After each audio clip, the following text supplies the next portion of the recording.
بسم اللہ الرحمن الرحیم۔ یہ بات سمجھنے کے بعد آپ کو میں تھوڑی سی بریف ہسٹری اس چیز کی بھی دے دوں کہ قتال فی سبیل اللہ یا جہاد فی سبیل اللہ وہ عمل تھا یا وہ رکن تھا اسلام کا جو ریڑھ کی ہڈی میں شامل کہلائے جاتے ہیں، یعنی وہ ریڑھ کی ہڈی کہلائی جاتی ہے، جیسے نماز ہے، روزہ ہے، حج ہے، زکوٰۃ ہے۔ اگر کوئی شخص تارک نماز ہو تو امام اعظم رحمہ اللہ تعالیٰ کے نزدیک اس نے گناہ کبیرہ ضرور کیا، لیکن امام احمد بن حنبل رحمہ اللہ تعالیٰ کے نزدیک وہ شخص نے کفر کیا۔ جو شخص سستی اور غفلت کی وجہ سے نماز چھوڑتا ہے ان کے نزدیک اس نے کفر کیا ہے، کیونکہ نبی پاک صلی اللہ علیہ وسلم نے حدیث میں فرمایا سستی یا غفلت سے نماز چھوڑی تو اس نے کفر کیا۔ اب یہاں پر ائمہ اکرام کے درمیان اختلاف ہو جاتا ہے اور کہتے ہیں کہ اختلاف الائمہ رحمت للامہ، کہ ائمہ کا آپس میں اختلاف امت کے لیے رحمت ہے۔ امام احمد بن حنبل کفر کا لفظ بالکل ویسے ہی لیتے ہیں کفر کے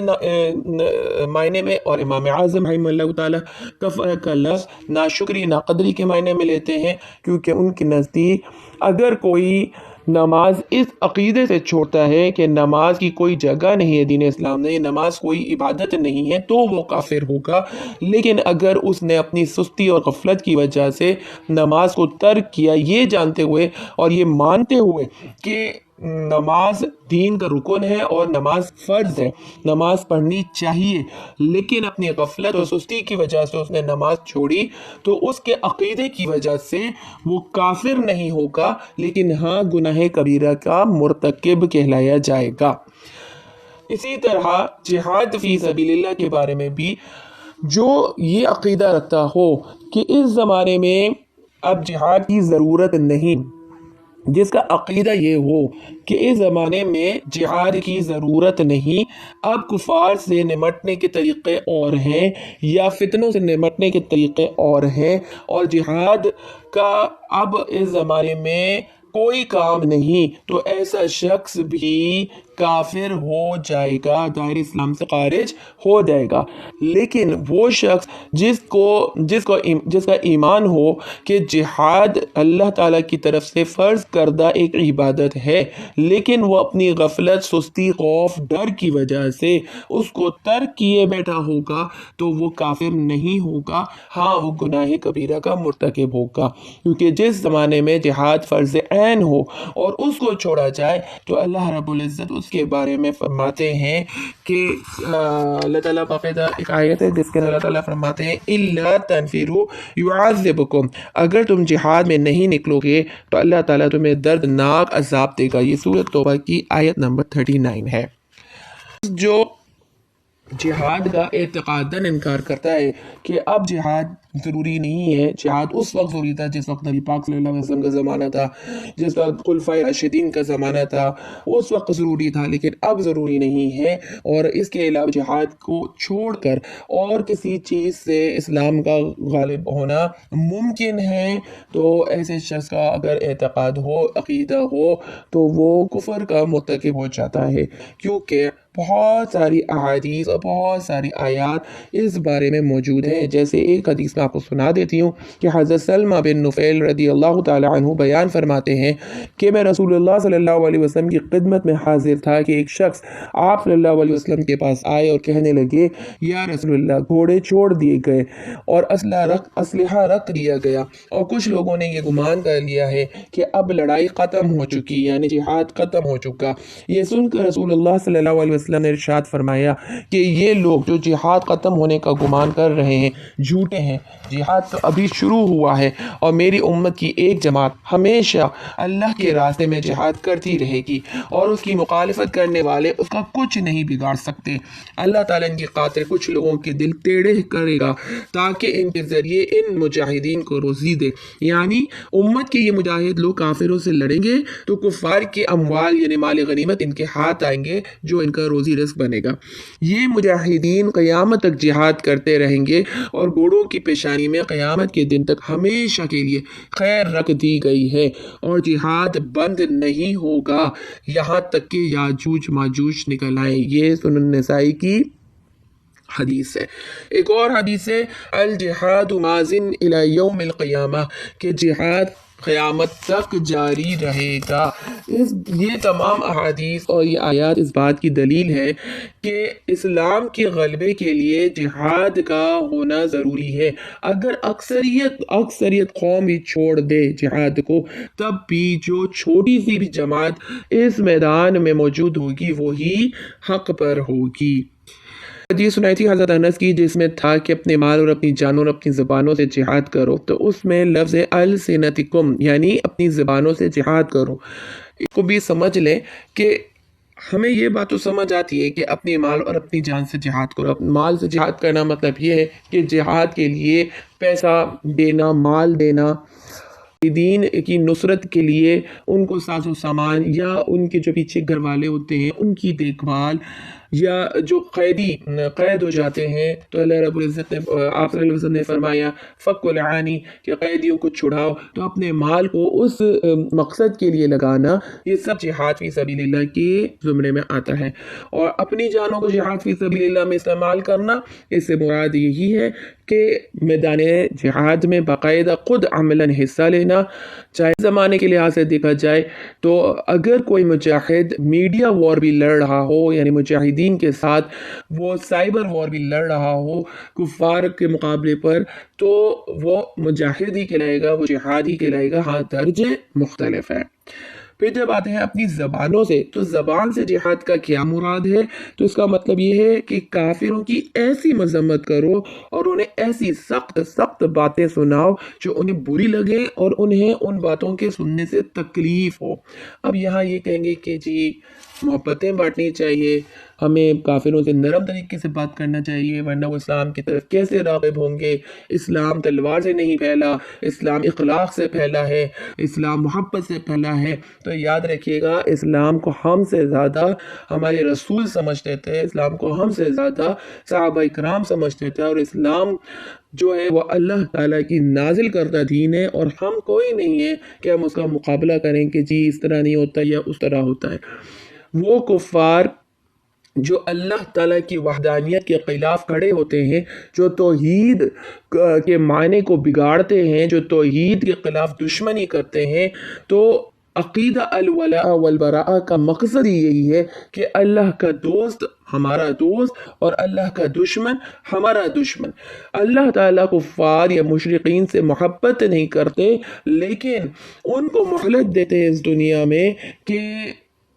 آخرت میں وہ اپنی مشقتوں کا بدلہ نہ مانے۔ ہاں کوئی کافر کے نصیب میں ہدایت لکھی ہے تو اسے زندگی میں ہی ایمان نصیب ہو جاتا ہے، وہ مسلمان ہو جاتا ہے، لیکن جس کافر کے نصیب میں ہدایت نہیں لکھی ہوتی ہے وہ اللہ تعالیٰ کی توحید کے خلاف دشمنی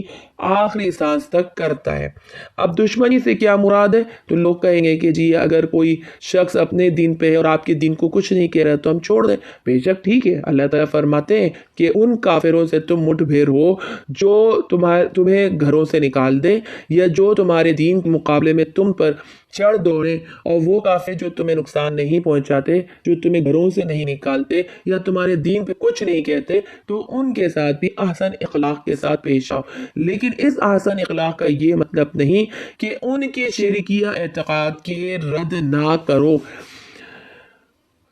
اپنی زبان سے حق کہنا چاہے سامنے والے کو ولو کرہ المشرکون، چاہے مشرکین کو برائی کیوں نہ لگ رہا ہو، اپنی زبان سے حق کہنا، شرک کا رد کرنا، کفار کو یہ بات سمجھانا، بار بار سخت انداز سے سمجھانا کہ یہ اللہ کے خلاف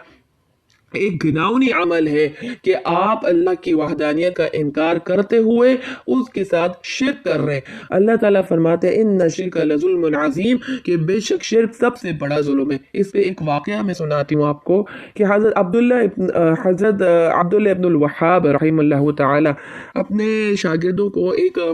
کتاب پڑھاتے تھے، کتاب التوحید ان کی لکھی ہوئی ہے، وہ بہت کم صفحات کی کتاب ہے، بہت پتلی سی کتاب ہے لیکن بہت اہمیت کے حامل ہے. وہ کتاب پڑھاتے تھے، جب جیسی کتاب ختم ہوتی تو دوبارہ اس کتاب کو شروع کر دیتے. تقریباً 10-15 دفعہ پڑھانے کے بعد آخرکار طالب علموں نے اپنے استاد سے یہ درخواست کی کہ آپ ہمیں ہر وقت کتاب التوحید پڑھاتے ہیں، اب آپ ایسا کریں، ہمیں کتاب التوحید سمجھ آ گئی ہے، آپ اب ہمیں اور دیگر مسائل سمجھائیں. ہمیں سمجھ آ گئی ہے کہ اللہ تعالیٰ ایک اور اللہ تعالیٰ کے ساتھ شرک کرنے کی کتنی اقسام نے، تو وہ ہم ان سب سے بچیں گے. تو حضرت عبداللہ ابن الوہاب نے شاگردوں سے کہا ٹھیک ہے میں سوچ کے بتاتا ہوں. اب وہ کچھ جو مہلت مانگے شاگردوں سے کہ نئی کتاب شروع کرنے کی، تو اسی دوران انہی دنوں میں آپ جب مسجد تشریف لا رہے تھے تو کچھ لوگ کھڑے ہو کر ایک جگہ بات کر رہے تھے. آپ نے بھی ان کی بات سنی. تو اس میں آپس میں ہم لوگ یہ کہہ رہے تھے کہ ایک بندہ ہے جس نے غیر اللہ کے نام پر ذبح کیا. یہ بات آ کے انہوں نے اپنے شاگردوں کو سنائی تو شاگردوں نے کہا بہت برا کیا، غلط کیا، ہاں ایسا نہیں کرنا چاہیے، ذبح تو جو ہے صرف اللہ کے نام پہ کرتے ہیں، منت جو ہے صرف اللہ کے نام پہ مانی جاتی ہے، اور نذر و نیاز جو کچھ بھی ہو صرف اللہ کے نام کی ہوتی ہے اور ایسے نہیں کرنا چاہیے. بات آئی گئی، ختم ہو گئی. پھر کچھ دن گزرے اور وہ اپنی درسگاہ تشریف لا رہے تھے، مسجد تشریف لا رہے تھے کہ لوگ وہاں پر کھڑے ہوئے تھے، اور ایک بندے نے یہ بات سنائی کہ ہمارے محلے میں ایک بندے نے اپنی ماں کے ساتھ زنا کیا.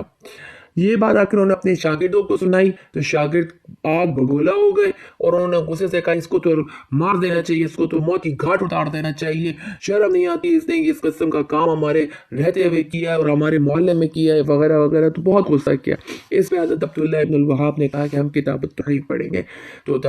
شاگردوں نے پوچھا کہ استاد جی ہم نے آپ سے کہا تھا دوسری کتاب، کہا کہ تمہیں توحید سمجھ ہی نہیں آئی. جب میں نے تمہیں یہ کہا کہ ایک بندے نے غیر اللہ کے نام پہ ذبح کیا تو تمہیں غصہ نہیں آیا، تم نے صرف ایک مذمتی بیان جاری کیا کہ غلط کیا. لیکن جب میں نے تمہیں یہ بتایا کہ ایک بندے نے اپنی ماں کے ساتھ زنا کیا تو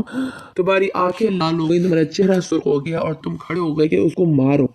یعنی تمہیں شرک اتنا بڑا گناہ نہیں لگا، لیکن ماں کے ساتھ زنا کرنا تمہیں بہت بڑا گناہ لگا. حالانکہ اللہ تعالیٰ قرآن میں فرماتے ہیں ان الشرک لظلم عظیم، کہ شرک تمام ظلم سے، تمام گناہوں سے بڑھ کر گناہ شرک ہے.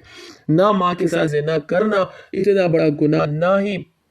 قتل و غارت کرنا اتنا بڑا گناہ، جتنا بڑا ظلم اور بڑا گناہ اللہ تعالیٰ کے ساتھ شرک کرنا ہے. جب تک تمہارے دل میں اللہ کی توحید رچ بس نہیں جاتی تم کس طرح اپنے آپ کو مسلمان کہتے ہو. حقیقت ہے آج اگر ہم اپنے آپ کو بھی دیکھیں تو ہمارے جتنے مسلمان لوگ بیرون ملک جا کے رہتے ہیں اور وہاں پر کفار کو شرکیہ تہوار مناتے دیکھتے ہیں تو اس میں خود بھی حصہ لیتے ہیں.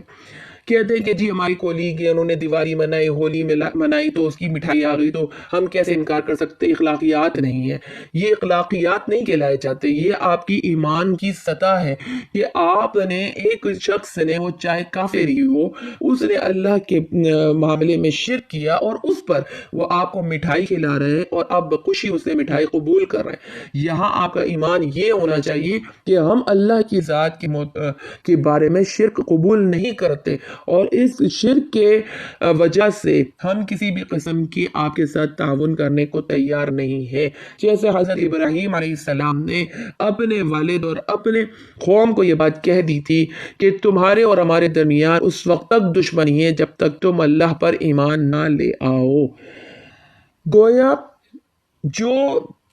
عقیدہ الولاء والبراء ہے، یعنی دوستی اور دشمنی والا جو عقیدہ ہے، اس کی بنیاد توحید ہے. جو توحید کو مانتا ہے اور شرک سے بچتا ہے، اس کے ساتھ آپ کی ہر قسم کی دوستی ہے اور اس کے لیے آپ کا دل نرم جو ہونا چاہیے. رحماء بینہم واشداء علی الکفار، یعنی آیت کا پہلا حصہ تو یہی ہے، اشداء علی الکفار ورحماء بینہم، یعنی کافروں پر شدید ہونا، کافروں پہ سخت ہونا. کیوں ہونا؟ اس لیے کیونکہ وہ توحید کو نہیں مانتے، اس لیے کیونکہ وہ شرک کو کرتے. وَرُحَمَاءُ بَيْنَهُمْ، اور آپس میں نرم دل ہونا، اس لیے کیونکہ مسلمان آپس میں شرک سے بچتے ہیں. تو ہماری توحید پختہ ہوگی تب جا کے ہمارے دل میں شرک کی نفرت ہوگی، اور ہمارے دل میں شرک کی نفرت ہوگی تب جا کے ہمارے دل میں توحید پختہ ہوگی. تو یہاں پر جہاد فی سبیل اللہ اس لیے کافروں کے ساتھ کرنے کا حکم ہے کہ وہ توحید کو نہیں مانتے، ہوتے، اور الاسلام یعلو ولا یعلا، الاسلام یعلو ولا یعلا، اسلام ہمیشہ غالب رہے گا اور اس کے اوپر کوئی غالب نہیں ہوگا، اسلام ہمیشہ اوپر رہے گا اور اس کے اوپر کوئی چیز یا کوئی اور دین نہیں ہوگا۔ تو یہ نہیں کہا جائے گا کہ آپ اپنے دین پہ عمل کریں اور ہم اپنے دین پہ عمل کریں، کیا ضرورت ہے، بس وہ آرام سے جب اپنے ملکوں میں رہ کے دین پہ عمل کر رہے ہیں تو کرنے دیں، ہم اپنے ملک میں رہ کے دین پہ عمل کر رہے ہیں تو کرنے دیں۔ نہیں، اسلام کا حق ہے کہ وہ پوری دنیا پر غالب ہو۔